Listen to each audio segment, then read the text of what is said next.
네, 오늘은 6월 4일 목요일 아침입니다. 오늘은 찬송가 311장 내 너를 위하여 우리 찬송 부르고 하나님 말씀 묵상합니다.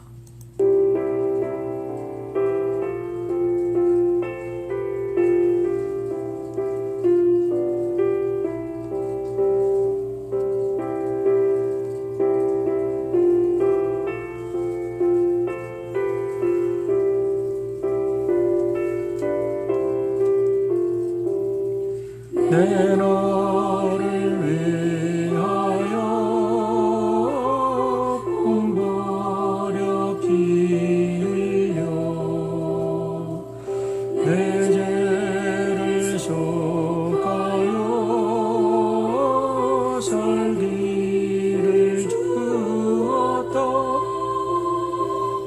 널 위해 몸을 주건만 너무 어쩌느냐.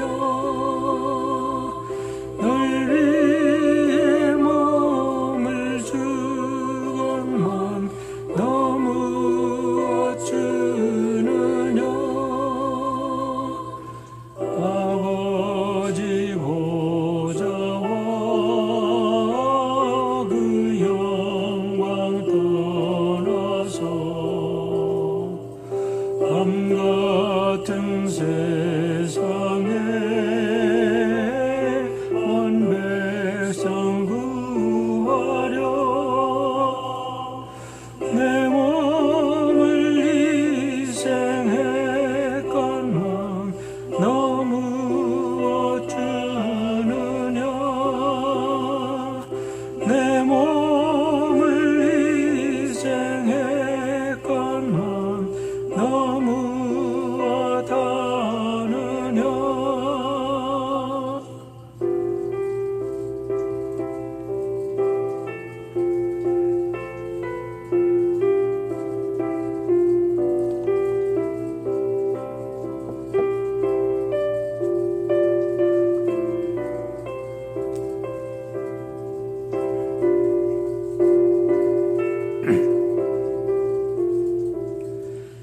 죄중에 빠져서 영죽을 인생을 그하여 주려고 나 피를 흘렸다. 내 죄를 대속했건만 너무 어떠느냐. 내 죄를 대속했건만 너무 어떠느냐. 한없는 용서와 참 사랑 가지고 세상에 내려와 값없이 주었다. 이것이 귀중하건만 너무 어쩌느냐. 이것이 귀중하건만 너무 어쩌느냐.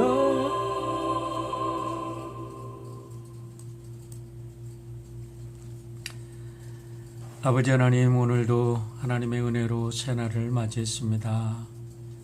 하루하루 삶이 얼마나 귀한지 우리들에게 주신 은혜로 인하여 오늘도 감사할 수 있는 우리 모두가 되도록 인도하여 주시옵소서.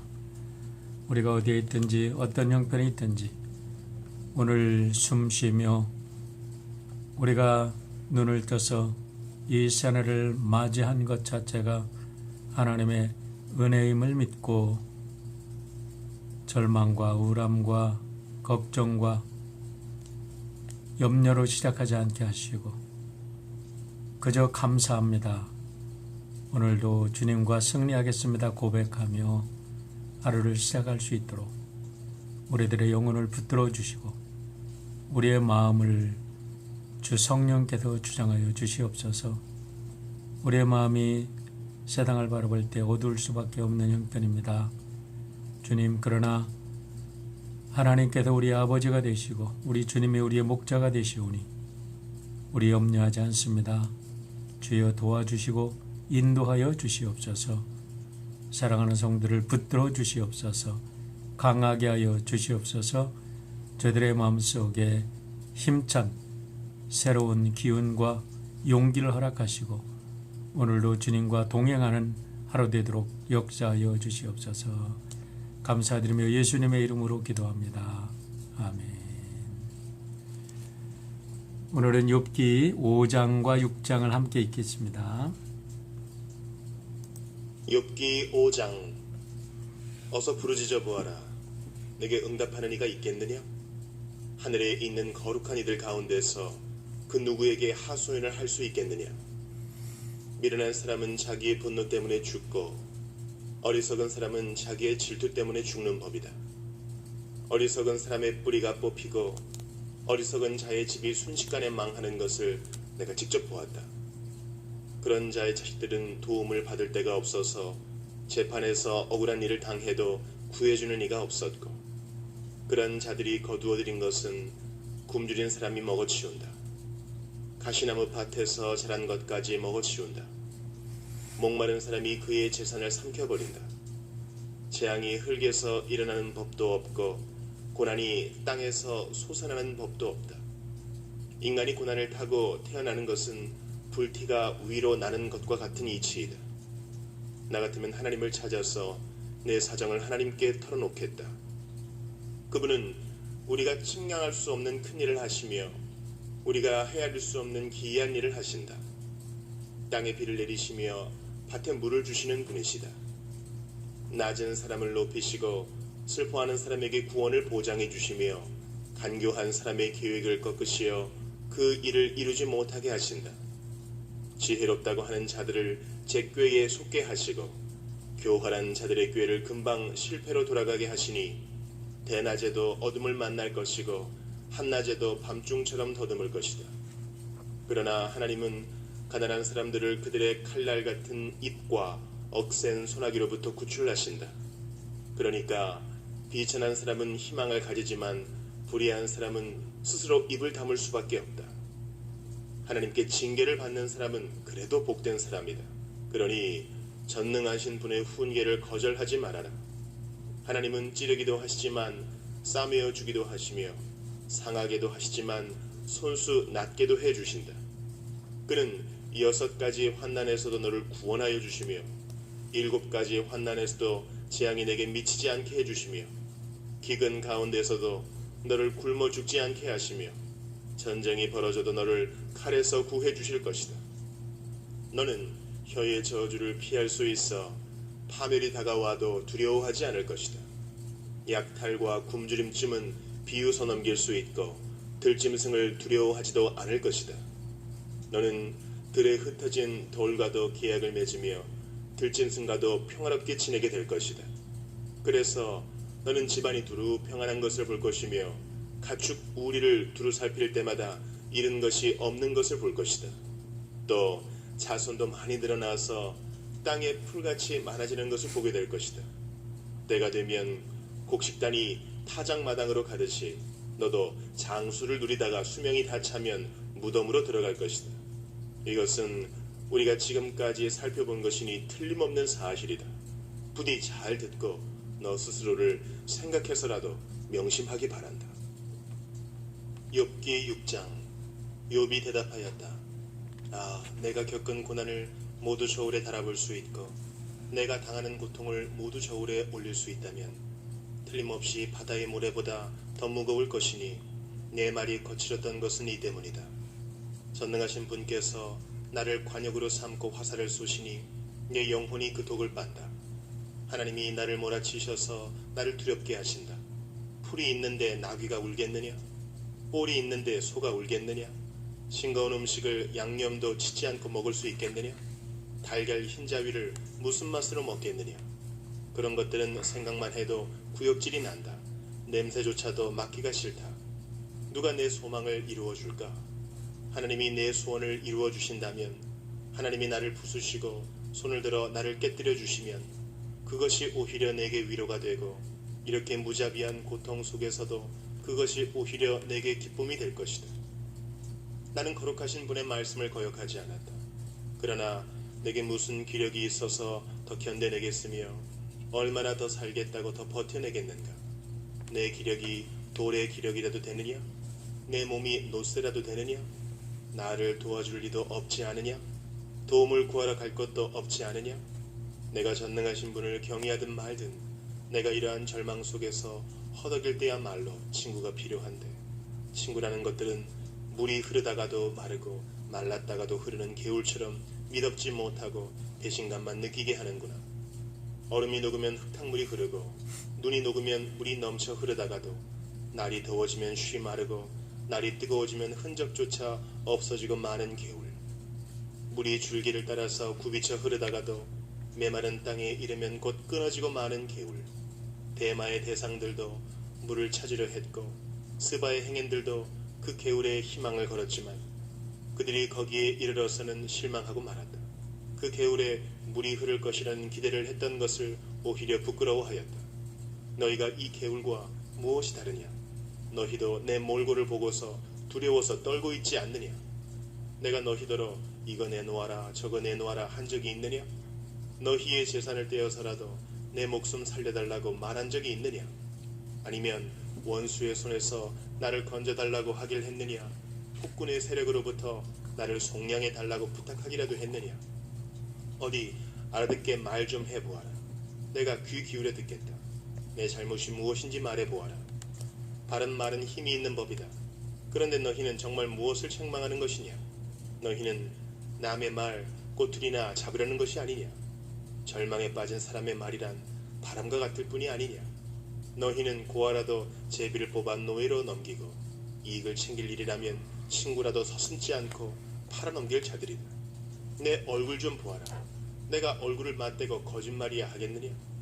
너희는 잘 생각해 보아라. 내가 억울한 일을 당하지 않게 해야 한다. 다시 한 번 더 돌이켜라. 내 정직이 의심받지 않게 해야 한다. 내가 혀를 놀려서 옳지 않은 말을 한 일이라도 있느냐? 내가 입을 벌려서 분별 없이 떠든 일이라도 있느냐? 네, 어저께는 제가 2번이나 녹화를 했는데 그 옆으로 삐뚤어지네요. 어떻게 오토 로테이트를 만지고 여러 가지를 해봤는데도 계속 그러니까 오늘 안 되기를 바랍니다. 오늘 이 시간 이 녹화를 마치고 우리 박인숙 권사님 장례 예배에 참석합니다. 우리 가족들을 위해서 여러분 함께 기도해 주시길 바랍니다. 오늘 말씀을 묵상하면서는 오늘의 우리가 성숙한 그리스도인이 되려면 어떤 삶을 살아야 되는가 한번 생각해 보았습니다. 오늘의 내용은 엘리바스의 첫 번째 충고와 권면에 대해서 욥의 첫 번째로 욥이 그거에 대해서 대답하는 것으로 구성되어 있습니다. 5장은 4장의 연속으로 엘리바스가 욥의 고난을 보고 자신이 가지고 있는 인과응보의 사상과 자신의 영적 경험을 바탕으로 욥의 고난을 판단하는 내용인데, 전체적인 내용을 보면 일단 욥의 고통을 죄악과 연결시키는 결과임을 알 수가 있습니다. 인과응보 사상이라는 게 원인이 있으면 꼭 결과가 있다라는 거지요. 그러니까 지금 욥이 당하는 고통의 결과는 반드시 욥이 죄를 지은 결과다, 이렇게 이제 해석을 하는 겁니다. 물론 엘리바스는 욥을 위로하고 격려하기 위해서 먼 아라비아로부터 온 그의 절친한 친구임에 분명합니다. 친구도 그냥 친구가 아니라 이렇게 와서 신앙적으로 또 하나님에 대한 얘기, 또 신앙적인 얘기, 신학적인 것으로 이렇게 쭉 얘기를 하는 거 보면 평상시에 신앙적으로 깊은 교류를 하고 있었던 친구라고 우리가 해석할 수가 있습니다. 그런데 4장과 5장에 나타난 엘리바스의 주장을 보면 엘리바스는 아주 반듯한 신학 사상을 가지고 있고 자신의 삶에서도 율법에 벗어나지 않는 아주 정직하고 반듯한 삶을 살았던 사람인 것을 알게 됩니다. 언제나 하나님의 법을 사랑하고 나름대로 하나님 앞에서 정도를 걸으면서 그에 합당한 축복과 명성을 얻었던 사람임에 분명합니다. 지금으로 말하면 어떤 훌륭한 장로님들, 또 목사님들, 우리 권사님들, 그래서 모든 면에서 우리 성도님들의 존경을 받고 사랑을 받고 흠모의 대상이 되던 그런 신앙의 모델이 될 수 있는 그런 분임을 알 수가 있습니다. 살아가는 동안에 오르막길도 있고 내리막길도 있는데 엘리바스의 경우는 내리막길을 별로 경험해 본 적이 없는 사람인 것 같습니다. 다시 말하면 신앙생활을 하면서 심한 고난을 당해보지 않고 그저 반듯하게만 살아왔어요. 그리고 신앙생활을 한 대가로 정말 모든 사람들이 부러워할 만한 그런 축복을 받고 살아왔기 때문에 엘리바스의 입장에서는 신앙생활을 하면서 고난을 받는 것을 도저히 이해를 못하는 것을 우리가 볼 수가 있습니다. 문제는 언제나 반듯한 생활을 해왔고 언제나 그에 합당한 열매를 보상받으면서 살아왔기 때문에 그런 다른 사람들이 고통받는 것에 대해서 일말의 동정심이라든가 그 아픔을 공감하는 능력이 없었던 사람이라는 것을 알게 됩니다. 때문에 엘리바스의 신학적 입장이나 그의 신앙적 세계관에 비친 욥의 고난은 분명 욥의 이중적인 삶에서 나온 결과라고 밖에는 판단이 서지 않았던 것이 분명합니다. 4장과 5장에 나타난 그의 고난에 대한 견해는 욥에 대한 이제 충고를 볼 때 엘리바스의 이와 같은 삶이 또 그의 신학과 그의 평소의 삶을 우리가 잘 나타내주고 있다고 생각합니다. 때문에 우리가 욥기를 읽을 때 욥의 편에 서서 엘리바스를 나쁜 사람으로 생각한다든가 엘리바스의 충고가 틀렸다고 생각하면 안 될 것입니다. 오늘 5장 9절로 15절에 나타난 하나님에 대한 엘리바스의 고백이나 그의 인과 응보 사상에서 나오는 죄인들에게 임하는 하나님의 심판은 율법에 비추어 볼 때 하나도 틀린 것이 없는 것입니다. 딱 하나 문제가 있다면 그에게 동정심이라든가 자비심이라든가 사랑, 즉 compassion, sympathy가 없다는 것이 문제입니다. 그런데 이 딱 하나의 공감 능력이 없는 것, 심파티가 없는 것, 이것이 종교를 화석화시키고 세상 사람들이 종교인들에게서 등을 돌리는 심각한 문제가 된다는 사실을 알지 않으면 오늘 교회가 정의로워지면 정의로워질수록 교인들이 율법적인 삶을 살면 살수록 교회는 사례로부터 격리된 이질적 집단으로 점점 사멸될 수밖에 없다는 사실을 알아야 될 것입니다. 이 점에서 목회자는 언제나 이중적인 딜레마를 가지고 살아갑니다. 모든 사람들이 하나님의 법을 따라 살아야 합니다. 왜냐하면 그것이 축복의 길이고 서로가 평화를 나누는 길이고 서로가 더불어 살아가는 행복한 길이기 때문에 그렇습니다. 그런데 그것이 함정이 있을 수 있다는 사실을 늘 경계해야 된다는 것입니다. 무엇입니까? 바로 율법주의라는 무서운 함정이라는 겁니다. 예수님이 유대교를 강하게 비판했던 것이 바로 이 문제였음을 알아야 합니다. 정통 유대인들이 안식일법을 잘 지키고 11조를 드리고 정결 예식을 준수하는 것은 유대 공동체가 선민 공동체로서 자기의 아이덴티티를 지켜나가는 본질이었음에 분명하고 그것은 틀린 일이 아닙니다. 반드시 그들은 하나님의 선택받은 백성으로 그렇게 했어야 합니다. 하지만 그것만을 강조하다 보니까 그들은 정의로운 것만을 강조했지 종교의 본질인 사랑과 자비를 잃어버리고 말았다는 것입니다. 우리가 가난한 이웃과 고아와 과부를 돕는 것도 진정한 동정심과 사랑을 바탕으로 하지 않고 그저 율법적인 의무에 의해서 행할 경우에 거기에는 많은 한계가 있음을 인정해야 될 것입니다. 사울이 바울이 되어서 예수 그리스도에게 생명을 바쳤던 것은 바로 이 근본적인 깨달음에서 나오는 변화였다는 것을 우리는 알아야 합니다. 우리가 하나님의 정의의 관점에서만 세상을 바라보면 우리는 세상에서 고통당하는 사람들의 아픔을 제대로 바라볼 수가 없습니다. 엘리바스의 관점을 분석해 보면 그의 마음에는 일말의 동정심도 일말의 이해심도 없다는 것을 알게 됩니다.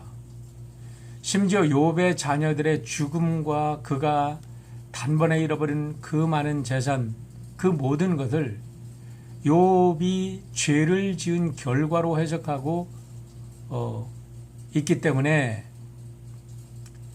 우리는 그 엘리바스의 말이 욥에게 얼마나 끔찍스러운 아픔으로 다가오고 있는지를 우리의 눈으로 볼 수 있는 것입니다. 5장 3절로 5절의 말씀을 보시길 바랍니다. 어리석은 사람의 뿌리가 뽑히고 어리석은 자의 집이 순식간에 망하는 것을 내가 직접 보았다. 그런 자의 자식들은 도움을 받을 데가 없어서 재판에서 억울한 일을 당해도 구해주는 이가 없었고 라고 말합니다. 여러분 여기서 어리석은 자가 누굽니까? 하나님을 엉터리로 믿는 자죠. 그러니까 사실 여기서 어리석은 자라고 엘리바스가 지적하는 것은 욥을 이야기하는 거예요. 어리석은 자, 하나님 앞에서 거짓 삶을 살았던 자, 악을 행하는 자, 겉으로는 의인인데 속으로는 죄를 졌기 때문에 순식간에 망했다는 거예요. 자식들이 어려움을 받을 때 누구도 도와주지 않았다는 거예요. 그러면서 5절에도 이렇게 얘기합니다. 그런 자들이 거두어들인 것은 굶주린 사람이 먹어치운다. 그냥 굶주린 자들이 개걸스럽게 와서 달려들어서 순식간에 그런 재산을 다 빼앗아가고 없애버린다는 거죠. 가시나무 밭에서 자란 것까지 먹어치운다. 아주 싸그리 재산이 순식간에 날아간다는 걸 얘기합니다.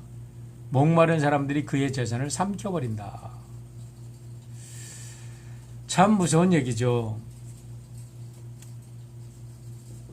자신의 신학적인 관점이나 자신의 인생의 경험에나 또 일반적인 율법적 가르침에서 볼 때 틀린 말은 아닙니다. 그런데 문제는 여러분 우리가 실생활에도 하나님을 잘 믿는 사람이라고 해서 한 번도 어려움이 찾아오지 않던가요? 시험이 없는가요? 물론 아닙니다. 이 세상 살면서 아픔과 시련을 겪지 않는 사람이 어디 있습니까? 욥처럼 신앙생활을 아무리 정직하고 신실하게 한 사람들조차 우리가 이해하지 못하는 시련이 닥치고 아픔을 겪게 되는 것이 인생입니다. 이 문제에 대한 대답을 찾는 것은 결국 쉬운 일이 아닙니다. 신학에도 이런 문제의 답을 찾고자 인간의 원죄론을 연구하고 신정론에 대해서 토론을 합니다. 신정론이라는 것은 선하신 하나님은 전지전능하시고 무소부재하신데 이 땅에는 왜 이렇게 악이 존재하는가라는 것을 묻는 문제입니다. 여러분 한번 생각해 보십시오. 선하신 하나님, 사랑의 하나님, 정의의 하나님이 전지전능 무소부재하신데 왜 이 땅에 악이 존재하나요? 사실 이 문제는 우리 신학의 궁극적인 질문인 동시에 인생의 모든 철학의 질문이기도 하며 성경 66권이 이에 대한 답을 제시하고자 노력하고 있는 것입니다. 여러분 모두 확실한 대답을 얻고 싶지만 안타깝게도 답은 없습니다. 정답은 없지만 분명한 것은 이 땅에 선과 악이 공존한다는 사실과 그렇기 때문에 우리가 이 악을 이기고 승리하려면 우리는 반드시 하나님의 뜻을 따라서 매일매일 선함으로 악을 이기는 영적 전쟁에서 승리를 해야 된다는 것입니다. 갑자기 주제가 넓어져도 혼란스러워졌을지 모르겠습니다. 다시 성경 본문으로 돌아갑니다. 엘리바스의 지적을 보면 내가 자식을 잃은 것도 재산을 잃어버린 것도 분명한 이유가 있다는 겁니다. 내가 분명히 하나님께 죄를 짓지 않았으면 어떻게 이런 일이 갑자기 찾아왔겠냐고 지금 비판을 하면서 충고를 합니다. 그러면서 하는 말이 참 아픈 말을 합니다. 8절입니다. 나 같으면 하나님을 찾아서 내 사정을 하나님께 털어놓겠다. 여러분 앞에도 말씀드렸지만은 인생의 아픔을 겪지 않고 곱게 잘 자란 사람들, 모든 일을 풍요 속에서 이렇게 누리며 행복을 누리며 살아온 사람들은 사람의 아픔을 이해하지 못합니다. 이것이 안타까운 얘기예요. 참 좋은 사람들임에 분명합니다. 그러나 남의 아픔을 이해하지 못하는 것, 뭔가 인생에 뭐 빠져서 살아가는 사람은 아니겠어요? 뭔가가 좀 빠진 사람들이죠. 그리고 나서 그는 자신이 믿는 하나님이 누구신가를 9절부터 22절까지 이렇게 쫙 전개를 하는데 하나하나가 맞는 말입니다. 기가 막힌 신학입니다. 그리고 또 결론을 내립니다. 27절입니다. 이것은 우리가 지금까지 살펴본 것이니 틀림없는 사실이다. 부디 잘 듣고 너 스스로 생각해서라도 명심하기를 바란다. 내가 분명히 하나님 앞에 뭔가가 있어. 그러니까 회개하고 이제 다시 시작해라. 이런 얘기입니다. 훌륭한 신학자입니다. 훌륭한 신앙인이고 훌륭한 설교가입니다. 참으로 멋진 인생의 모범생입니다. 세상의 표준이 되기에 조금도 부족함이 없는 사람임에 분명하지만 그의 신학과 신앙과 삶에는 긍휼함과 동정심과 자비함과 사랑이 하나도 없다는 것이 문제입니다. 찬바람이 쌩쌩 돕니다. 동정심이 무엇인지 모릅니다. 사랑이 무엇인지 모릅니다. 아픔을 지닌 인생이 무엇인지를 모릅니다. 아플 때 기댈 만한 구석이 조금도 찾아볼 수 없는 사람입니다. 엘리바스의 모습을 보면서 꼭 나의 모습을 보는 것 같아서 두렵고 떨릴 뿐입니다. 이 충고를 듣고 욥이 탄식을 자아냅니다. 6장 14절로 15절입니다. 내가 전능하신 분을 경외하든 말든 내가 이러한 절망 속에서 허덕일 때야말로 친구가 필요한데, 친구라는 것들은 물이 흐르다가도 마르고 말랐다가도 흐르는 개울처럼 미덥지 못하고 배신감만 느끼게 하는구나. 욥의 고백 속에서 우리는 왜 예수님이 이 땅에 우리와 똑같은 모습을 하고 오셨는지 그 이유를 발견합니다. 왜 우리와 똑같이 아파하시고 슬퍼하시고 때로는 즐거워하시고 우리와 함께 웃으시고 함께 먹고 함께 주무셨는지 그 이유를 발견합니다. 그래도 예수님은 언제나 가난한 자, 병든 자, 또 이 땅에 악에 빠진 자들을 보실 때 불쌍히 여기셨다. 그들에게 compassion, sympathy를 가지고 계셨다라고 성경은 이야기를 합니다. 정의로운 것은 자기 자신에게 적응을 하고 사랑과 동정심과 이런 긍휼함은 다른 이에게 적용하는 성숙한 그리스도인으로 살 수 있었으면 좋겠습니다. 오늘 하루 우리가 좀 하나님의 아들, 딸로서 하나님의 우리를 지켜주시는 것을 믿는다면 이 땅에 고통받고 아파하는 사람들을 함께 아파하고 그들과 함께 웃을 수 있는 우리 모두가 되기를 간절히 소원해 봅니다. 기도합니다. 아버지 하나님, 예수님이 이 땅에 오셔서 우리와 함께 되셨고 우리와 함께 아파하시고 우리와 함께 고통하셨습니다. 그런데 우리는 예수님 안에서 죄를 용서받았고 또 하나님 앞에서 정직하고 바르게 산다는 명목으로 우리보다 도덕적으로나 윤리적으로나 낮다고 사람들을 룩다운하고 저들을 손가락질하며 저들이 전 아픔에 대해서는 생각해 보려고 하지 않는 어리석은 삶을 살고 있는 저희들이었습니다.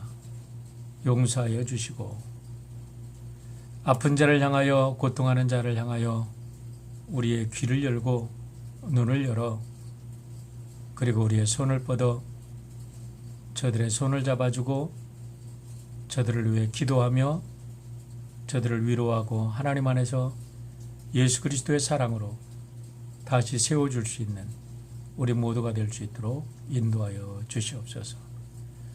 오늘도 이 땅에 고통하는 모든 사람들 주님 자비를 베푸시고 이 땅에 참된 평화와 사랑으로 충만케 도와주시옵소서. 예수님의 이름으로 기도합나이다. 아멘. 복된 하루 되시기를 축원합니다.